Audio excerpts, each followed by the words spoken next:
Quand on finit un repas, que l'assiette est vide, on pense souvent à quoi?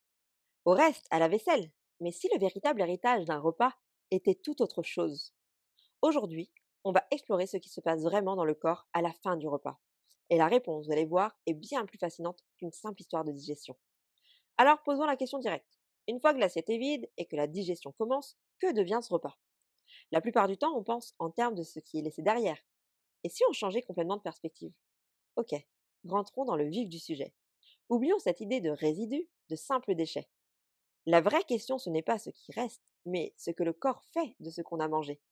D'un côté, on a l'idée de reste, de débris. De l'autre, la réalité biologique, une trace concrète. C'est une histoire de transformation, d'intégration et au final, de la création d'un tout nouvel équilibre. Voilà le parcours qu'on va suivre. D'abord, on va déconstruire cette idée de simple résidu. Puis on va explorer les quatre grands destins de ce que l'on mange. L'énergie pour tout de suite, les réserves pour plus tard, l'élimination et une fameuse phrase immatérielle. Et à la fin, on verra comment tout ça nous amène à un équilibre totalement redéfini. Première étape, il faut voir le repas non pas comme un objet, mais comme le coup d'envoi d'un processus. En fin de compte, ce qui compte, ce n'est pas tant ce qu'il y a dans l'assiette, mais ce que le corps va en faire. Et ça, c'est l'idée fondamentale. Une fois ingéré, le repas tel qu'on le connaît n'existe tout simplement plus. C'est un peu comme un colis livré à une usine ultra efficace. Le contenu est déballé, trié, chaque pièce est envoyée au bon département.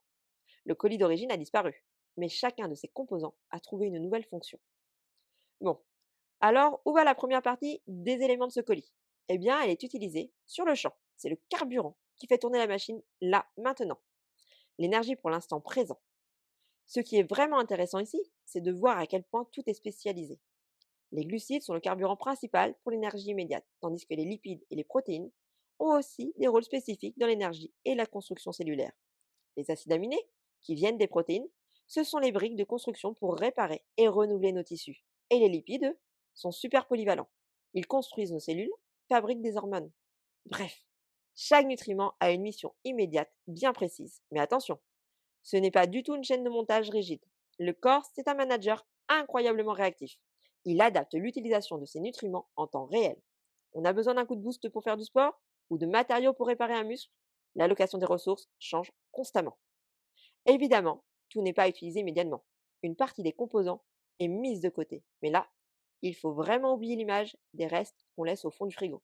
Non, non, c'est plutôt une épargne stratégique, un investissement pour l'avenir. C'est une redéfinition qui est essentielle. Le mot réserve, ici, ne veut pas dire excès. Ça veut dire disponible pour plus tard. C'est un système de gestion d'énergie super sophistiqué, une sorte d'assurance contre les besoins futurs, que ce soit un effort physique imprévu ou une période où l'on mange moins. Et ce stockage, il a deux formes principales.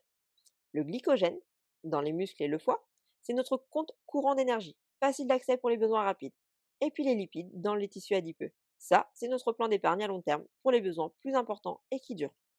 Le corps va donc choisir selon les besoins immédiats et futurs, en fonction de l'activité, de la faim et des réserves existantes. On en arrive au troisième destin, celui qu'on résume souvent un peu trop vite par le mot déchet. Mais l'élimination, c'est bien plus que ça. C'est un acte de régulation, une manœuvre essentielle pour maintenir notre équilibre interne. L'élimination, ce n'est donc pas un gaspillage, mais un ajustement actif pour maintenir l'équilibre interne. Comme on le voit ici, il y a deux voies principales. D'un côté, les reins, de vrais filtres de haute précision qui ajustent notre sang minute par minute. De l'autre, le côlon, qui s'occupe de ce qui n'a pas été absorbé. Mais dans les deux cas, le but n'est pas de jeter, c'est de maintenir la stabilité. C'est une régulation active et permanente. Et maintenant, on aborde le destin le plus surprenant, celui qui ne laisse aucune trace physique. Une partie de l'énergie de chaque repas disparaît et, en quelque sorte, elle se transforme en quelque chose d'immatériel, mais d'absolument vital. Ce chiffre, 37 degrés Celsius, tout le monde le connaît. C'est la température moyenne du corps humain. Mais est-ce qu'on s'est déjà demandé d'où venait cette chaleur constante? Eh bien, la réponse est directement liée à ce qu'on mange. C'est une loi de la physique en fait. Chaque réaction chimique qui transforme la nourriture en énergie ou en nouvelles cellules libère un peu de chaleur. Cette énergie thermique, c'est donc la trace invisible mais vitale laissée par notre alimentation. C'est littéralement la chaleur de nos repas qui nous maintient en vie. Nous voilà au bout du parcours. Après avoir suivi ces quatre destins, on peut maintenant assembler toutes les pièces du puzzle et comprendre ce qui reste vraiment d'un repas. Au final, on se rend compte que la question «que reste-t-il?» était mal posée. Il ne reste pas une quantité de matière, mais un nouvel état. Le corps a utilisé l'énergie, il a stocké pour l'avenir, il a régulé son équilibre et maintenu sa température. L'héritage du repas, c'est ce nouvel équilibre dynamique. Cette citation résume tout. Ce n'est pas un repas isolé qui compte, mais le processus constant d'adaptation, de tri et de régulation. La physiologie humaine est un flux, un mouvement perpétuel, et chaque repas n'est qu'une nouvelle impulsion qui vient alimenter cette dynamique. On va se quitter sur cette question. Plutôt que de voir un repas comme quelque chose qui se termine et laisse des restes, et si on le voyait comme le point de départ d'un nouveau cycle d'ajustement, de renouvellement et d'équilibre, un commencement et non une fin.